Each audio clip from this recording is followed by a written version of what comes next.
Mhm. Good morning, dear Dharma friends.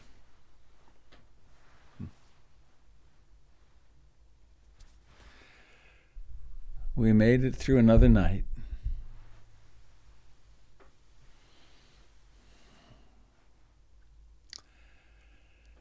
I'm Robert Beatty.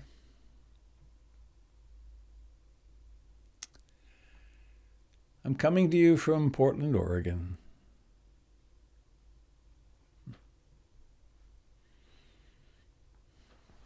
The western side of a great continent.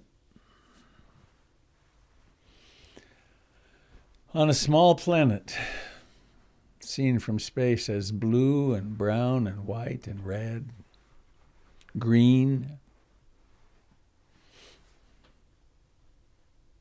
A planet that orbits a small sun. That itself is 10,000 light years from galactic center. In a galaxy which is one among hundreds of billions of galaxies. And this is what we call home. This body, this time, this geographic and cosmological location. Part of the local conditions is this is a broadcast of the Portland Insight Meditation Community, which is a collective of human beings intended to help us follow the Eightfold Path of the Buddha and wake up.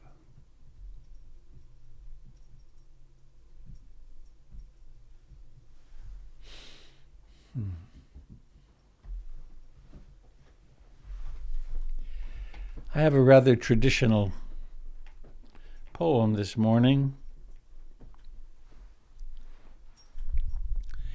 It's from a Tibetan Dzogchen master, Longchenpa. I'm not sure of his dates, but I think it was several hundred years ago. Learning impermanence from nature.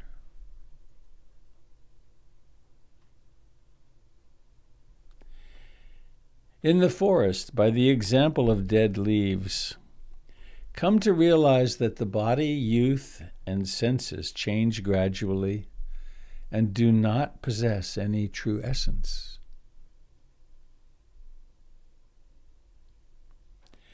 By the example of empty lotus ponds, come to realize that various objects of desire, wealth, and prosperity are finally going to change, that there is no true essence in them, and that what is accumulated will be exhausted.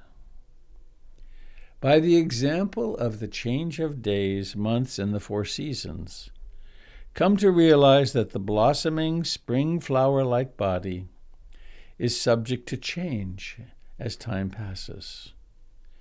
Its youth fades away, and the arrival of the Lord of Death is certain. By the example of the fall of ripened fruit, come to realize that all, young, adult, or old, are subject to die, and that the time of death is uncertain, and that what is born will inevitably die. By the example of the arising of reflections in ponds, come to realize that the various phenomena appear but have no true existence. They are like illusions, a mirage on a water moon, and are certain to be empty of true existence.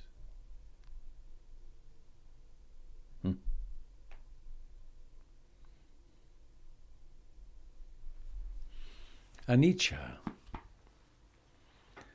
blazing at us with the brilliance of a million suns.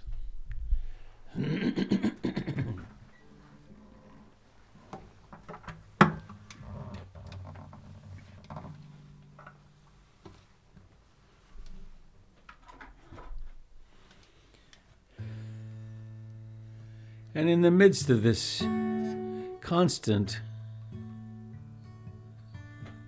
anicca at all levels, from the macro to the micro.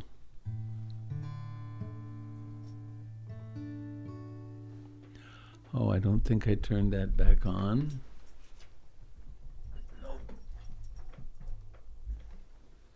There we go.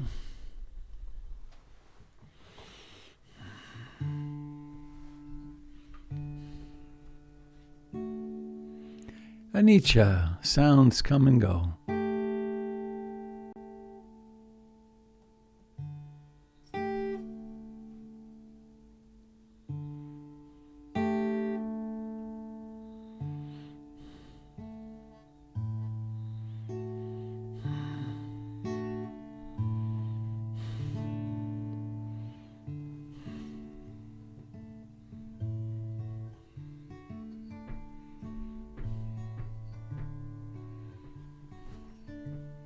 I take refuge in the Buddha, the one who shows me the way in this life. Namo Buddhaya, Namo Buddhaya, Namo Buddhaya.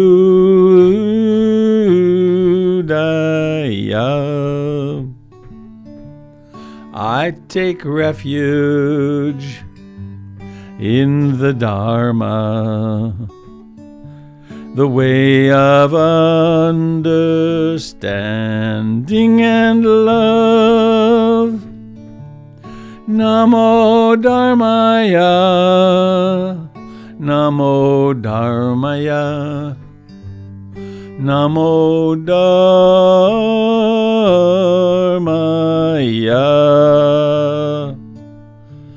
I take refuge in the Sangha, the community of mindful harmony.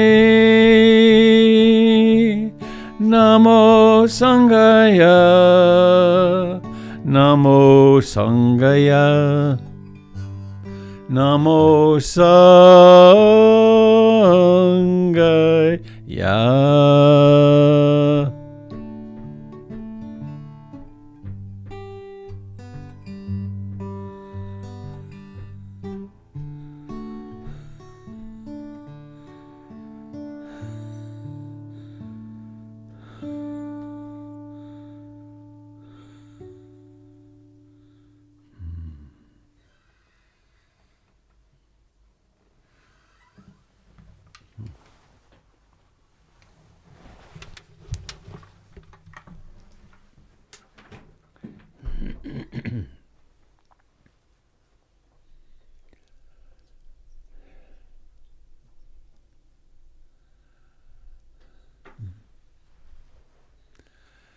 I take refuge in being awake.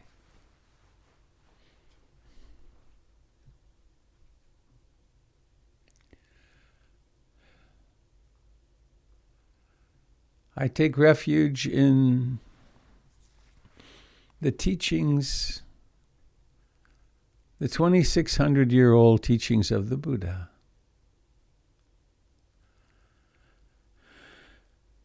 A very elegant and articulate map. The Buddha had one interest: to help other people have the same experience he had.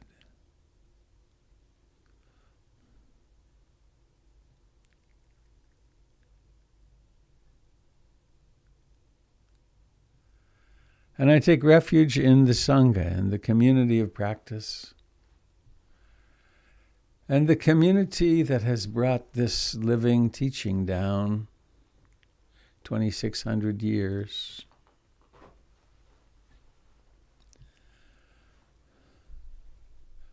We have quite the ancestry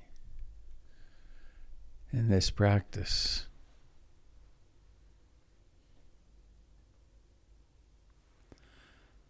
The most recent of which is a monk named Ledi Ledi Sayadaw in Burma, Myanmar.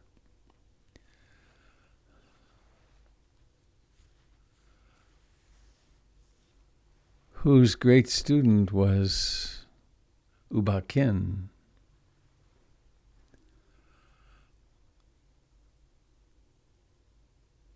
who Ruth Denison found. And then I found Ruth.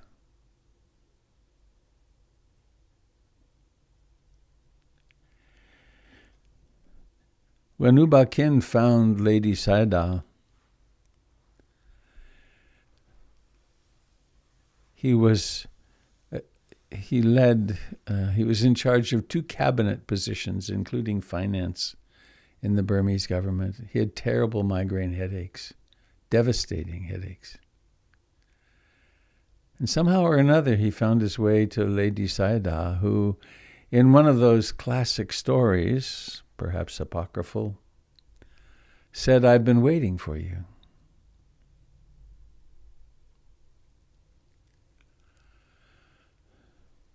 So we are the beneficiaries of many chance encounters, quote, chance.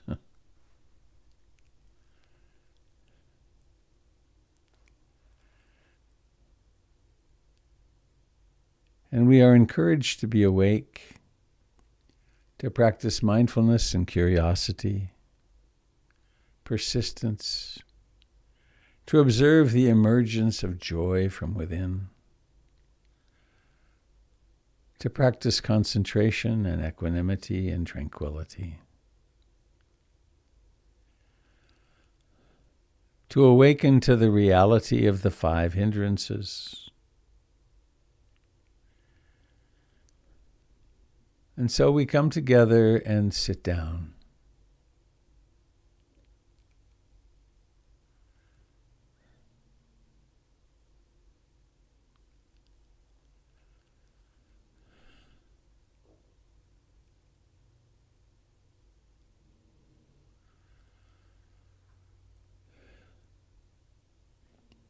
We can notice that the body is life.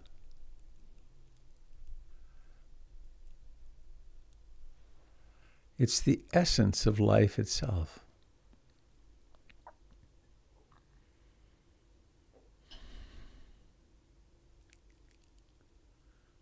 We will never encounter anything more alive than the thighs and buttocks right now. Pressure, contact. The hands. The fingers.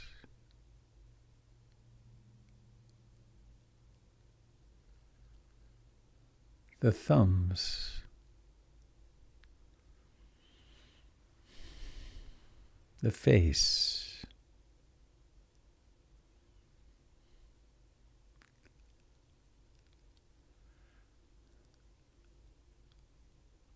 we awaken with bare attention.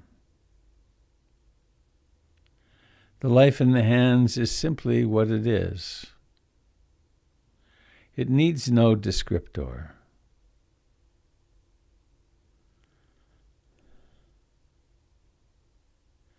It's just exactly this.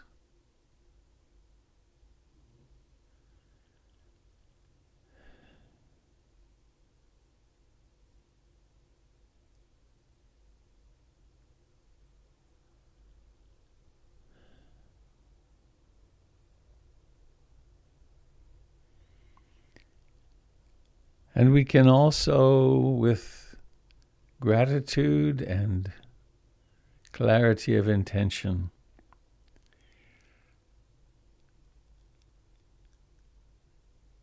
embrace the reality of breathing.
Each breath has a moment of beginning.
Mindfulness remembers to remember.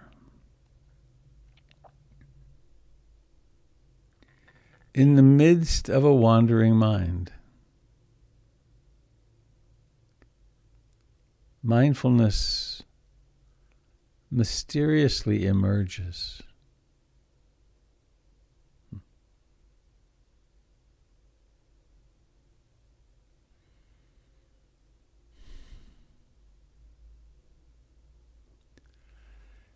It knows. It's the knowing faculty. That which knows, that which is awake. And in this awakeness, everything happens. This breath right now, being present at its birth,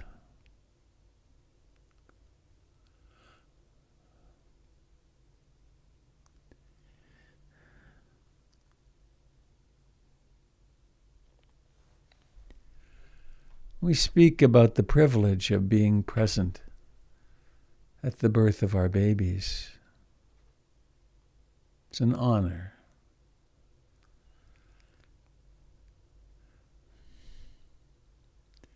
Of course, for mothers, it's the way it is. We can be present at the birth that occurs in each moment. The birth of this breath, the birth of a thought stream, the birth of a mood in transition,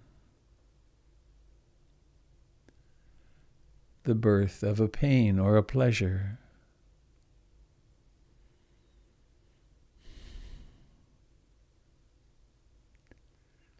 We are observers, participant observers, the old anthropological term.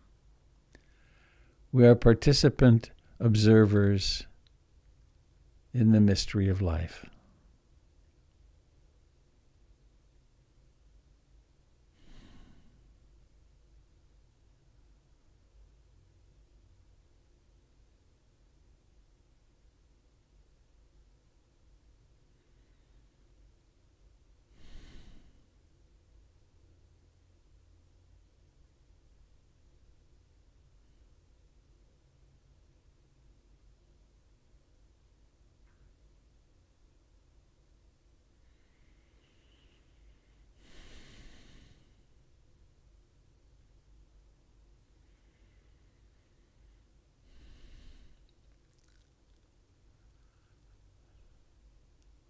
And with bare attention,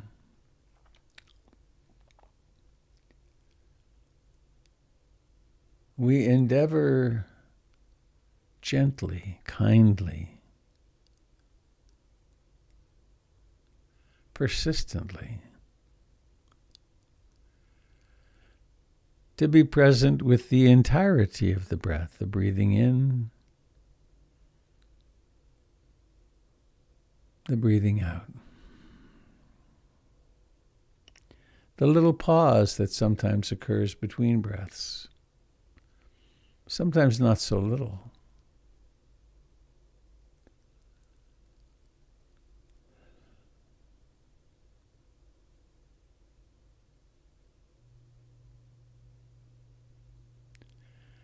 We can also be aware of the entire body,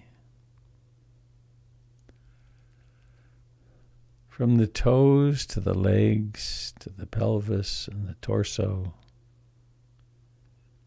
the fingers and thumbs and hands and wrists and forearms, the elbows and the upper arms and the shoulders, the neck and the jaw, the cheeks and the eyes, the lips, the ears, the scalp.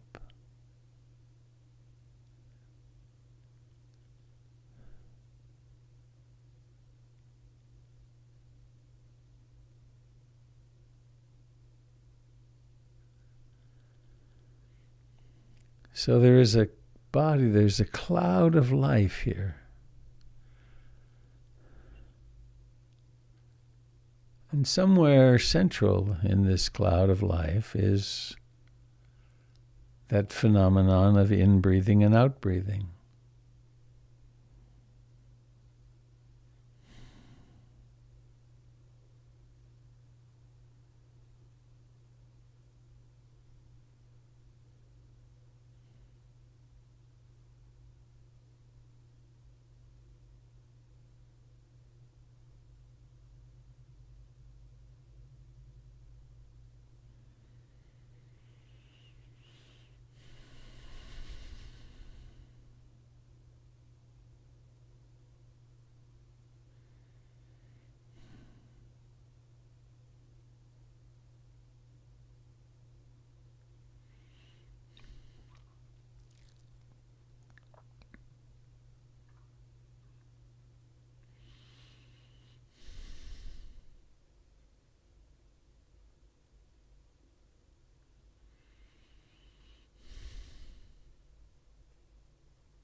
Of course, in addition to body,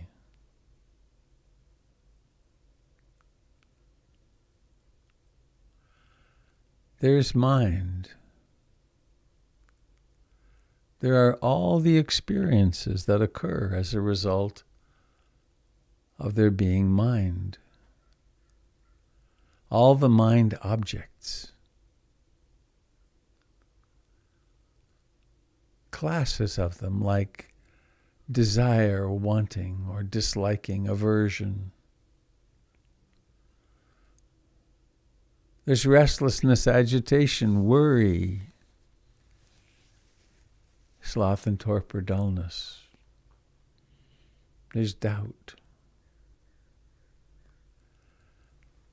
And there's all the fantasies. The world is like this.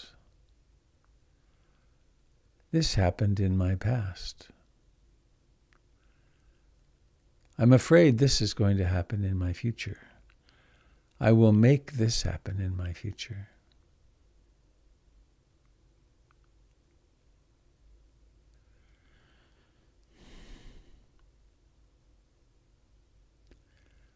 And with mindfulness and the other helpful mental factors, concentration, curiosity,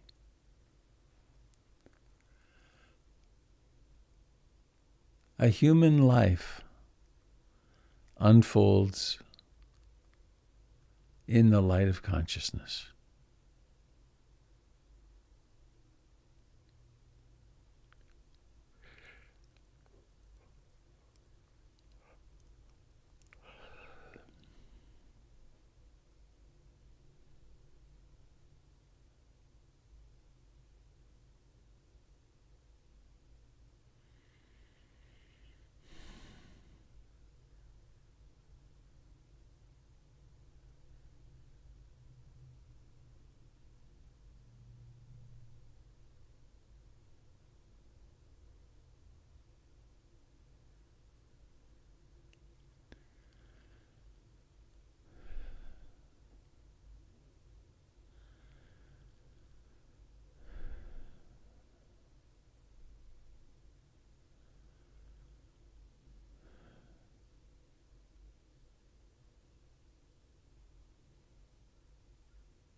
Attending to the breath is a bit like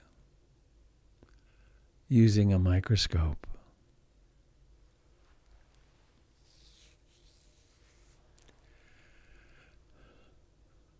We determine what we're looking for, what the object of our search is.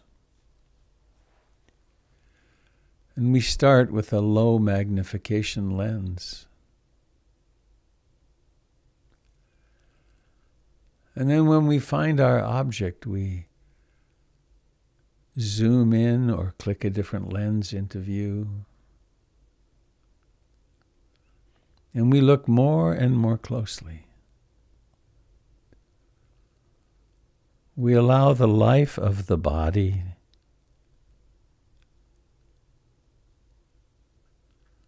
the breath as it comes and goes to fill the field of view.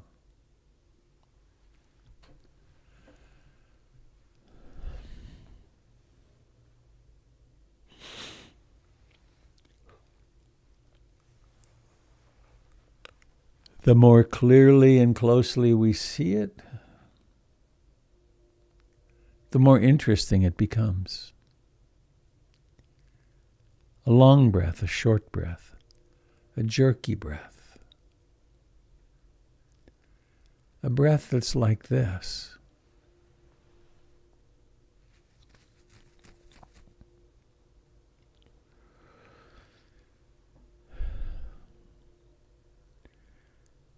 Or perhaps the mind is, in fact, restless and agitated. Maybe it's filled with desire, or fear, or loneliness, or jealousy, or hatred, or love, or compassion. Mindfulness knows these experiences with the same clarity and the same poignancy as in-breathing and out-breathing.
And let us remember to be sure to include mood.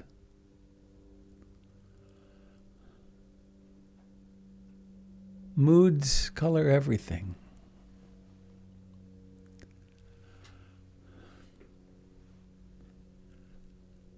And just as with all these phenomena that occur,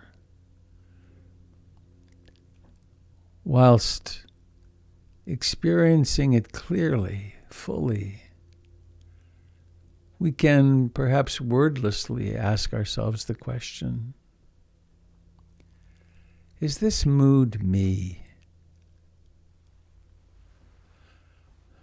Is this desire wanting, lusting, disliking, hating, criticizing? Is this me? Is this myself? Or are these the conditionings of the personality?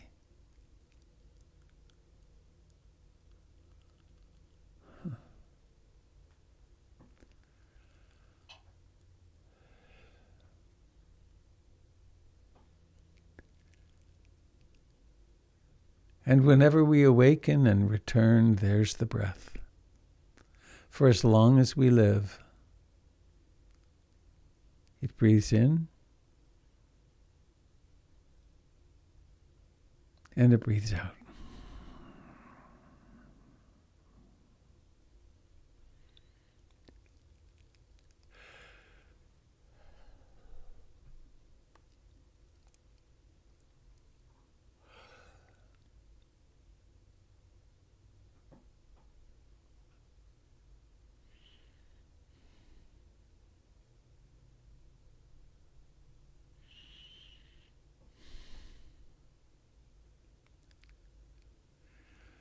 And let's remember the foundations, the backbone of practice. In addition to mindfulness and concentration, I aspire to love and accept myself exactly as I am in each moment, in this moment.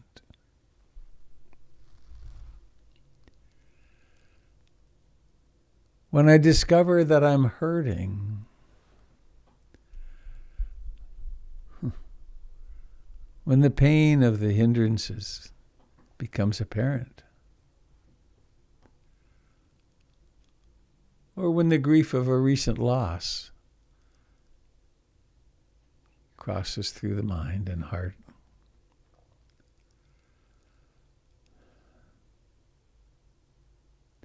or when I connect into the insecurity of our times,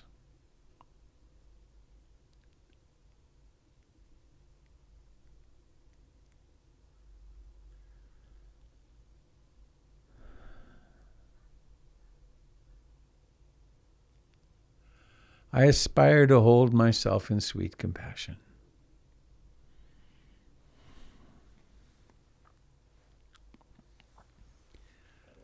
And as we do this for ourselves, with ourselves,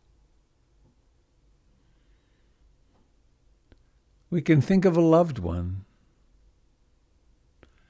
someone we think of as external to us. Hold them in sweet compassion.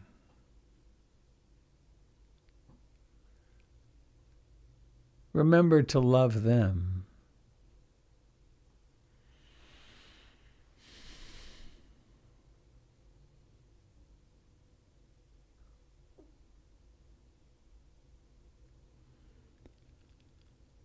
On the in-breath, we breathe in the generosity of all things green.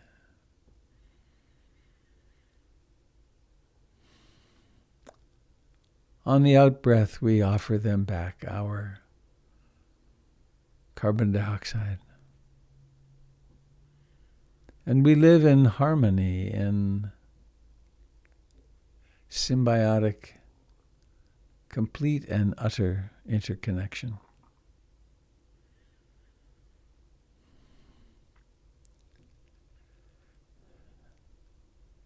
On the in-breath, may I be happy, or maybe I love you with your name at the end.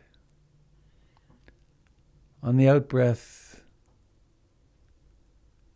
pick someone. Or maybe it's all beings. May all beings receive all blessings.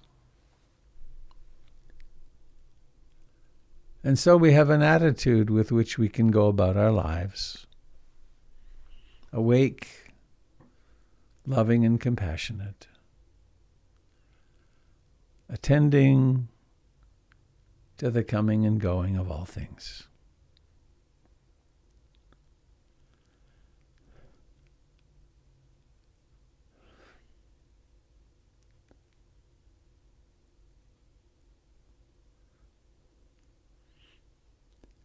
As that last line of a Mary Oliver poem goes, the one on death.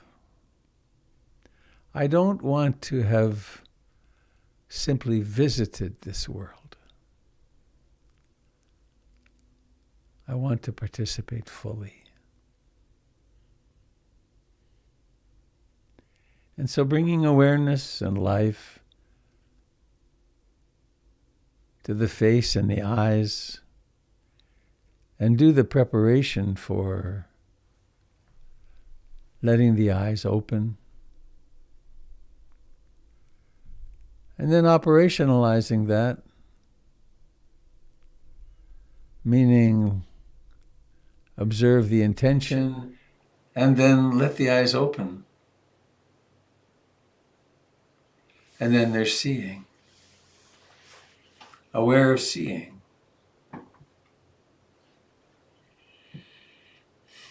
Mindful of seeing.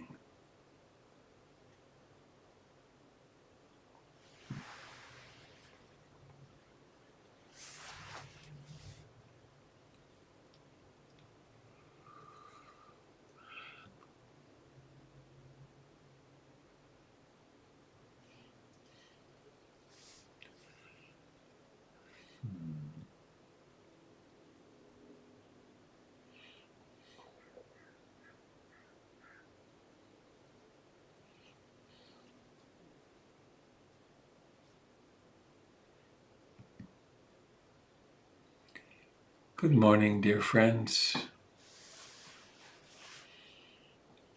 Please raise your hand if you feel saner than you did half an hour ago.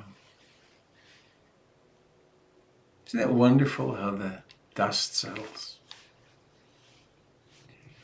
I have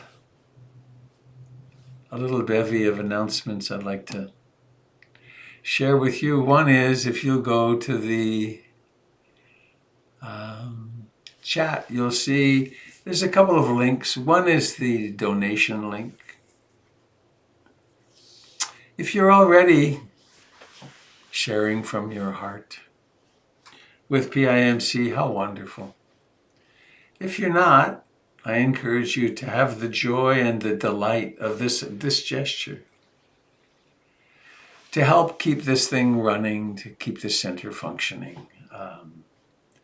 So the doors, figuratively, remain open and are more welcoming. They continue to be welcoming. There's also a link there to candles, 2 Sundays a month gathering. And I'm going to see if I can share the digest with you. Screen share, looking good, looking positive here. Let me make it bigger. Yeah, that looks good. Share. I wonder. Here we go. I think it worked. First Saturday, February 6th, Doyle Banks is leading a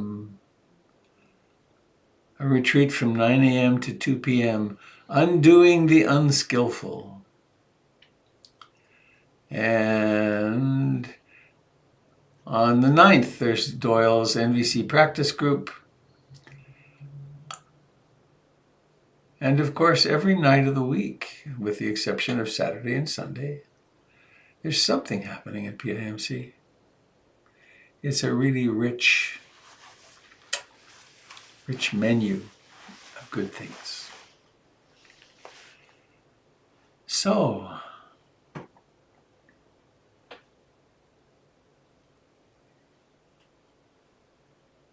would you like to share something?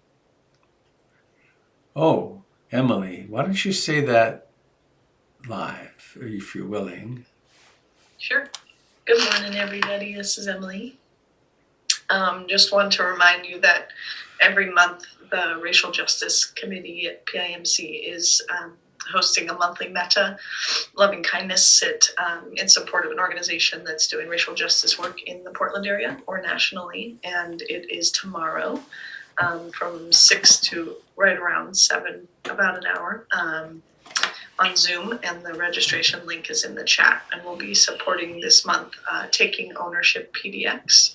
It's an organization that's working to fight gentrification and keep Black homeowners in their homes by doing free house repairs and advocacy work. So it'll be great. And we will most likely have their founder with us. So he will be sitting with us as well. So we'd love to have a big group. So see you then. Thanks, Emily.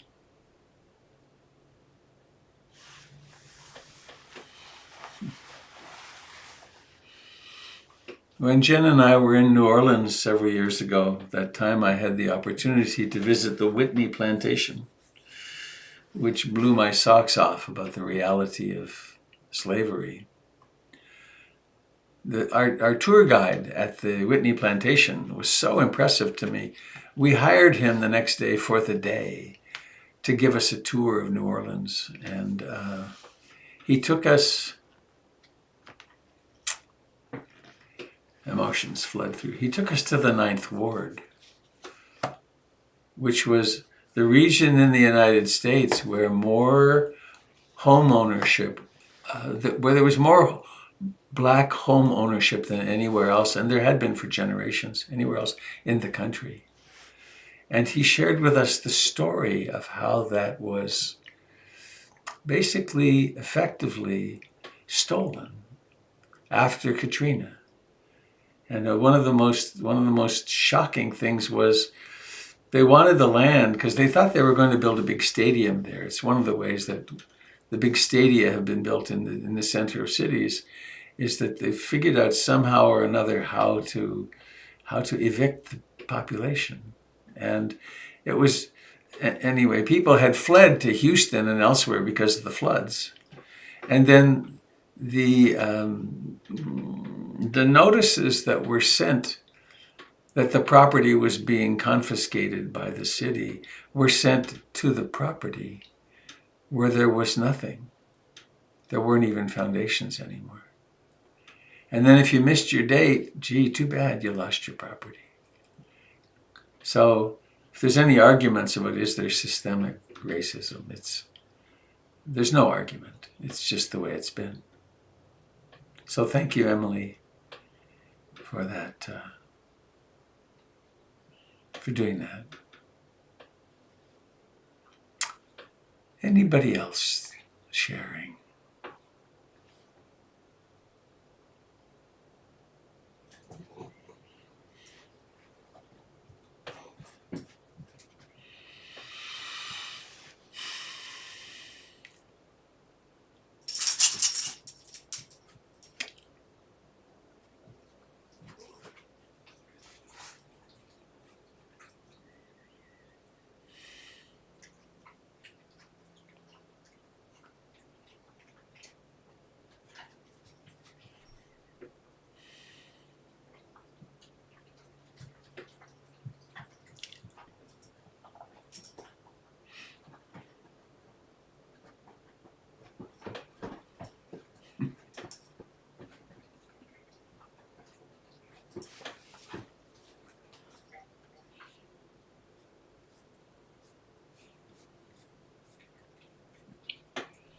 Robert?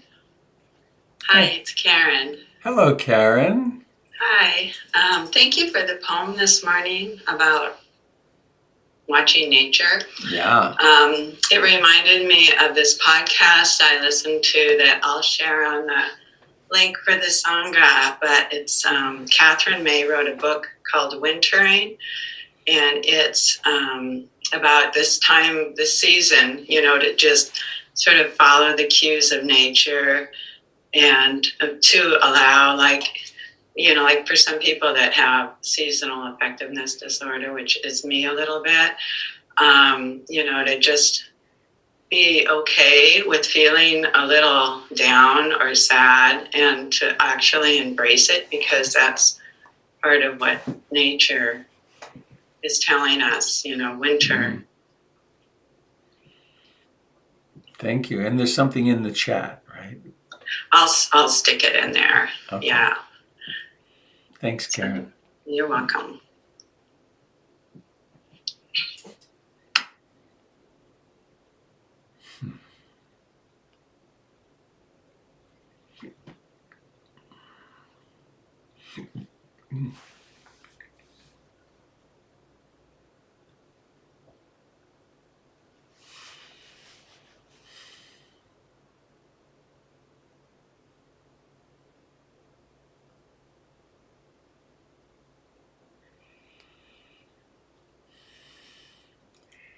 When we sit like this in fertile silence,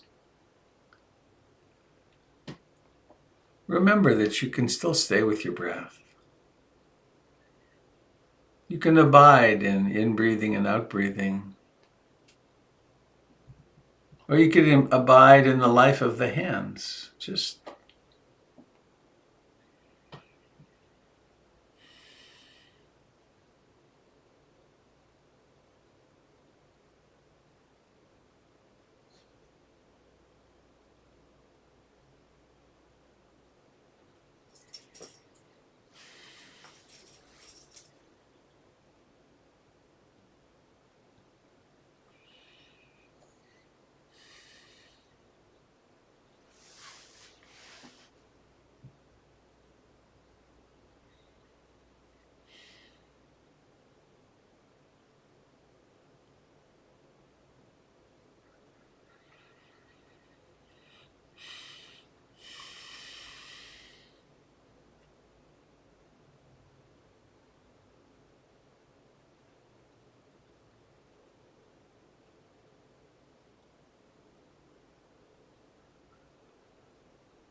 Robert, it's Karen again. hello, Karen. Hi. Since we're all just abiding in the breath, when I was doing my meditation this morning, I was thinking about what is the breath, and when you were saying about the birthing of it, and so I've always kind of thought the breath was the air, coming in and out, and of course I started thinking about it and thought, well, no, maybe it's the lungs, moving up and down, and then I was feeling my stomach raising up and down, and it's just an interesting thing to think about, is what exactly is the breath? I don't know. I know that I don't know if you can answer that question. Well, there's something about becoming more and more intimate with the actual experience. And thinking about it is helpful for orientation. And bare attention is the direct experience of awareness with the actual experience, which becomes different and more poignant the closer we get. Like one thought that comes to mind is we can relate to the breath, what we call the breath, as something that comes and goes, right? That's a breath. But does that even exist? When one-pointedness of mind, when concentration develops, and there's here I sit and there's no breath. There's no concept of the breath. Nothing, breath is not happening. And then a certain hunger starts to arise, a certain longing or need arises, and then spontaneously the body starts doing its thing. And then there's what we call the beginning of the breath. And then with mindfulness present, concentration present, curiosity present, that beginning turns into something else, which is there's a continued expansion of the chest and abdomen. And where's the beginning at that point? And then it reaches fullness, and there's a sort of deceleration. And then there's a moment when in-breathing isn't happening and out-breathing isn't happening. And where is the rising at that point? It's gone. And then out-breathing begins, and then mindfulness and concentration that can be present with that out-breathing, what we're calling out-breathing, but it's sensations. And you can see where this leads. It then comes to the ending of the breath, quote, the quote breath. And where's the beginning? Where's the middle? They're ancient history. And they're as gone as the dinosaurs. And the truth of anicca starts blaring at us in a way more and more poignantly. That nothing endures. Nothing actually exists. Things appear, and we relate to them, each other. Hopefully we take care of our children and we fulfill our responsibilities. But as meditators, we get more and more in touch with the fact that life is flashing into existence nanosecond by nanosecond. The Buddha spoke apparently of mind moments, of which there are gazillions in a second. Who knows about that? But so is there such a thing as the breath? And it's not a philosophical, the philosophical question can go on forever, but becoming intimate with the breath, and then, for instance, intimate with a thought, that thoughts begin, and then they have their lifetime, and then they end. Sometimes a thought sets off another thought, sets off an emotion, sets off, and it's as our practice develops, we can see this process. So one of the things I really like in the clearer phases of this consciousness, when talking with someone, I've been practicing this now. Actually, I think I said yesterday. Yesterday was my 50th anniversary of my first meditative retreat, my first mindfulness retreat. And in my psychotherapy practice for 35 or 40 years, I've been since Ruth Denison taught me this. She said, "Darling, stay aware of your sitting bones. Stay aware of breathing while talking to someone. Maintain contact with the life of the body, and then what that facilitates is less, and then notice when the mind wanders. And if one is really attending, when someone says something, we can simultaneously observe the associations that are set off. How is it that the mind is making meaning out of what this person is saying? Or how is the mind rebutting what this person is saying? And this capacity to be present for the minutiae, not in the sense of they're not important, but the minute phenomena happening, we hone it. It's like sharpening a knife. We hone it with mindfulness of breathing, because we can really get in closer and more and more and more intimate to the fact of this thing. And here is so far from here. I hope that's making some sense in terms of practice. It's hence the encouragement to be intimate with the breath. These are all ways of describing simply becoming that which we are, which is awareness of the process. And even the word process is another noun, and at the most intimate inner level, there are no nouns, there are only actions. There's life unfolding.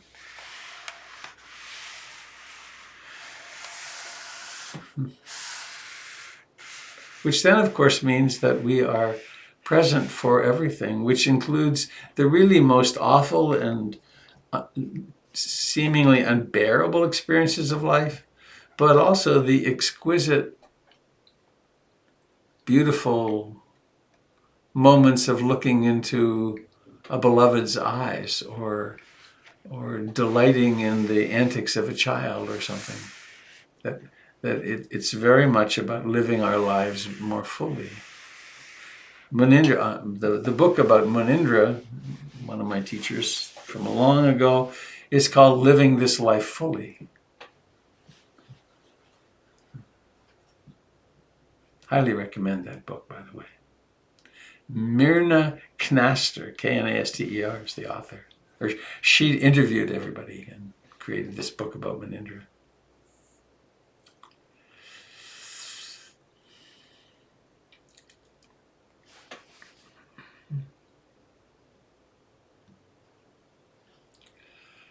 Well, how are we doing time-wise? I can't see. Oh, just a little after 8.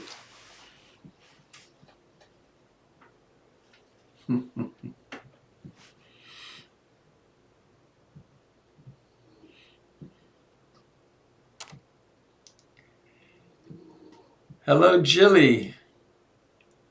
Is it the deep freeze up there in the Yukon, or are you having early spring again?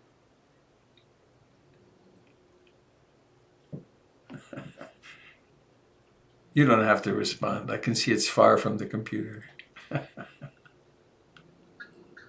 I forgot about the butane. It's supposed to be minus 35 by tomorrow, I think, or the next day. Whoa!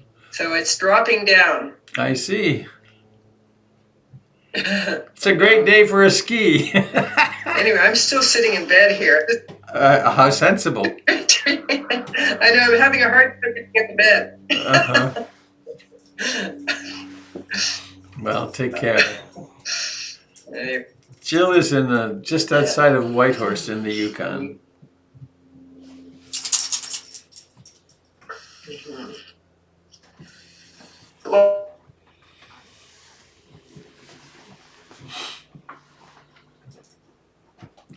As I remember, the scales cross at minus 40 Fahrenheit and minus 40 Celsius are the same temperature. So 40 below 0 Fahrenheit. It's a little cold. Why, when I was a boy, we walked to school at 25 and 30 below. We did. Montreal. We thought nothing of it. Funny. I went home for lunch.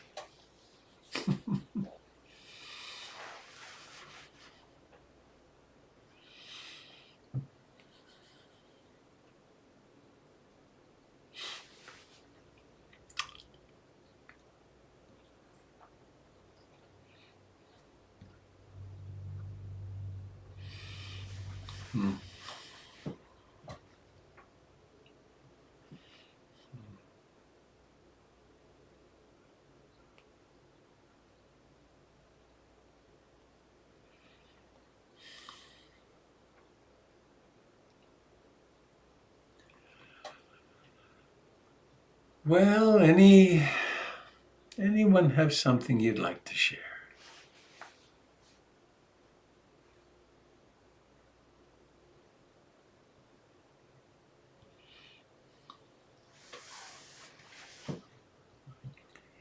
So let us sing our way home.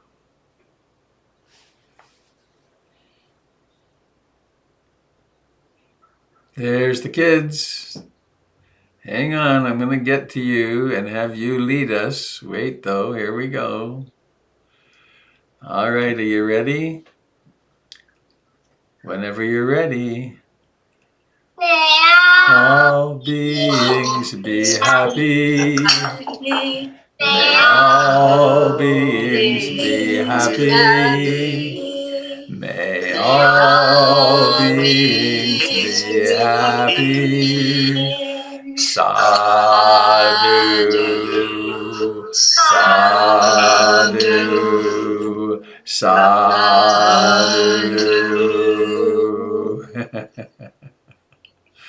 Well, that was grand. Thank you, dear friends, for gathering like this. Thank you. Very strengthening. Thank you. Bye, all. Good morning. Thank Bye. Have a you. lovely day. Bye, Let's be COVID careful. everybody. Do what you know to do.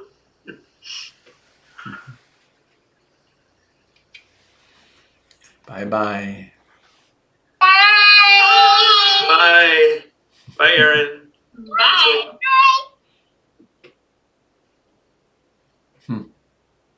Bye, Denise. Bye. See you all tomorrow, I guess. Yeah.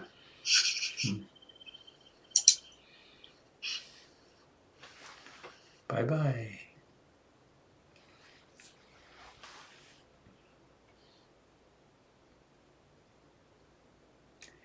Goodbye, friends on Facebook and YouTube. I'm glad to say seems as though